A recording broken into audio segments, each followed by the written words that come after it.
Gününüz aydın olsun Azərbaycan xalqı. Bildiyimiz, aldığımız məlumatlara görə Toliklə Elgizin verilişi bağlandı.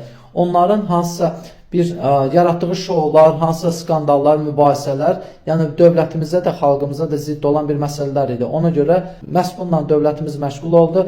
İnşallah ki, növbəti planda mən Zaur Baxşəliyevin verilişini, Zaur Kamalın, Zaur Nəbioğlunun və Xoşqədəm Hidayət qızının verilişini görmək istəyirəm.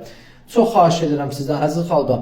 Bu mənim subyektiv fikrimdir. Heç kimi də məcbur eləmirəm. Sadəcə səs çoxluğu lazımdır. Səs verin. Kim istəyir bu 4 şəxsin verilişinin bağlanmağını və yaxud da kim sevir o insanlar? Rəylərə yazın, zəhmət olmasa. Ancaq düzgün yazın. Sevirsinizsə də, sevmirsinizsə də düzgün yazın. Çünki mənə maraqlı olan bir məsələ odur ki, əsas bizim dövlətimiz, qüdrətli dövlətimiz xalqın sevgisini də analiz edir, etirazını da analiz edir və analizdə gətirib çıxardır, bu həddə gətirib çıxardır, hansı verilişin bağlanmağı və yaxud da hansı verilişin inkişafı.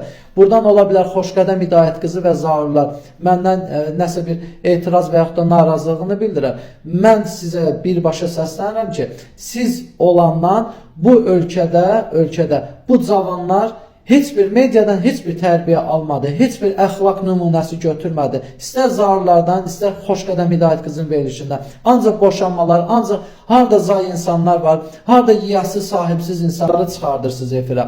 Ona görə də millətin ruhunu korlamağa sizlərin haqqı yoxdur. Ay aparıcılar, elə hamınıza aiddir. Kim ki millətin ruhunu korlayır, kim ki senzura tapa bilmir, ancaq şou yaradır, onların hamısına aiddir.